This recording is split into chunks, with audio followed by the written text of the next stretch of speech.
Hi hello नमस्कार, मी उज्ज्वला तुमचं स्वागत करते आपल्या नवीन ब्लॉगमध्ये आणि यूट्यूब चॅनलमध्ये. सर्वांना शुभ सकाळ. मुलं स्कूलला गेली आणि मी व्हिडिओची सुरुवात केली. इथून आपल्या डेली रुटीनची सुरुवात होईल.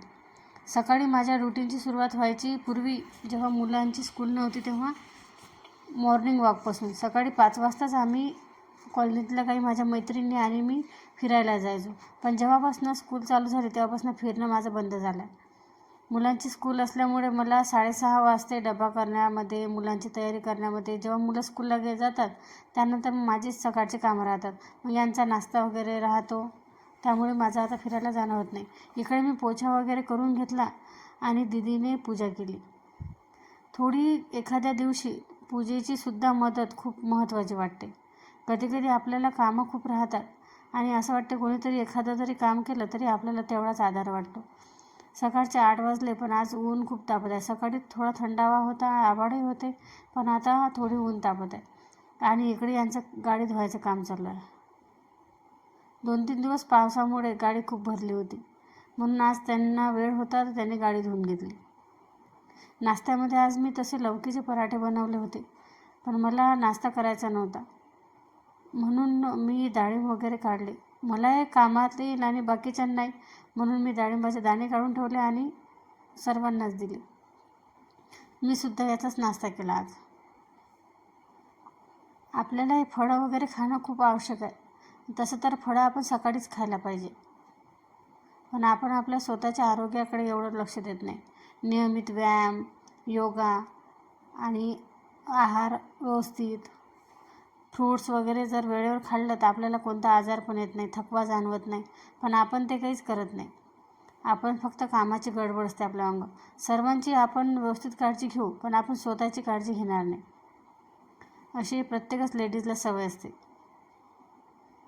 आणि आपल्याला काही घरचे असे म्हणत नाही का तुम्ही हे खाऊ नका की ते खाऊ नका, पण आपल्यालाच आपल्या स्वतःचे हाल करून घ्यायची सवय आहे. त्याला घरचं तरी काय करणार.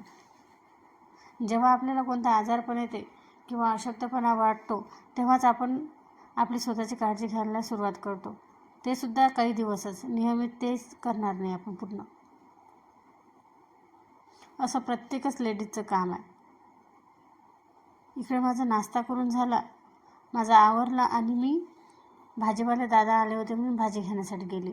मला आज डाळ पालक बनवायची होती, पण घरामध्ये टोमॅटो संपले होते. माझं लक्षच नाही काल सांगायचं, म्हणून हे दादा येतात ना, मी बरेचदा या दादाकडूनच भाजी घेते. यांचाही फायदा, यांना गाडी ढकलावं लागते, त्यामुळे आपण कधीकधी अधूनमधून यांच्याजवळून सुद्धा घेतली पाहिजे. म्हणून मी बरेचदा या दादाकडून भाजी घेते.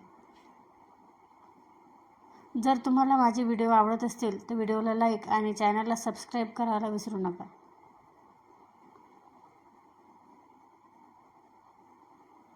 कधीकधी आपल्याला काही करायचं असलं, वेळेवर नसलं आणि भाजीवाले दादा वगैरे कोणी नाही आलं तर आपल्याला बाहेर जाऊन मार्केटला घेऊन यावं लागते. जेव्हा घरी कोणी नसते तेव्हा सर्व जबाबदारी आपली स्वतःचीच असते.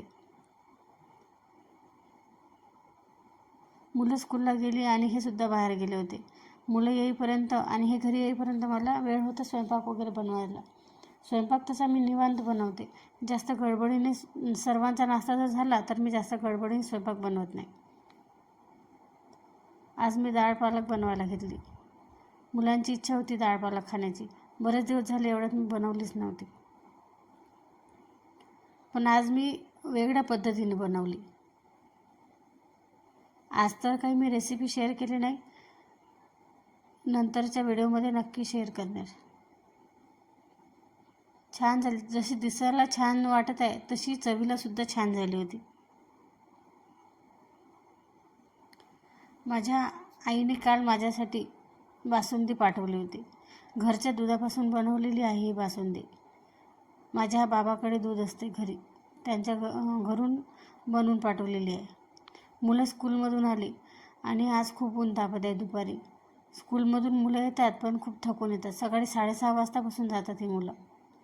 त्यांची अशी बॅग तर एवढी वजनी असते की खूप असते. थकलेच, थोडा वेळ बाहेरच निवांत बसले. आणि आमच्या आराध्याला अशी भाजी आवडते म्हणून त्याच्यासाठी मी अशी भाजी बनवली. आणि यांनी शेतामधून भेंडी आणली होती. ही आमच्या घरच्या शेतामधली भेंडी आहे. खूप छान हिरवी आणि ताजी टवटवीत भेंडी आहे आणि कवडी आहे. हीच मार्केटला आपण घ्यायला गेलो तर आपल्याला किती महागात पडेल. जेव्हा घरची भाजीपाला असतो ना, तेव्हा भाजीपाला खाण्याची मजाच वेगळी असते. आणि हा कढीपत्ता आहे. आमच्या शेतामध्ये कढीपत्ता, निंबूचे झाडं वगैरे आहे. जेव्हा हे शेतामध्ये चक्कर मारायला जातात ना, तेव्हा भाजीपाला आणि कढीपत्ता घेऊन येतात. हा कढीपत्ता मी स्वच्छ धुवून याला सोकून नंतर एका डब्यामध्ये भरून ठेवते, तर बरेच दिवस जाईल. तसाही कढीपत्ता आपल्याला प्रत्येकच भाजीमध्ये, नाश्त्यामध्ये टाकण्याची सवय असते, तर हा कढीपत्ता पुरतो डबल आणेपर्यंत.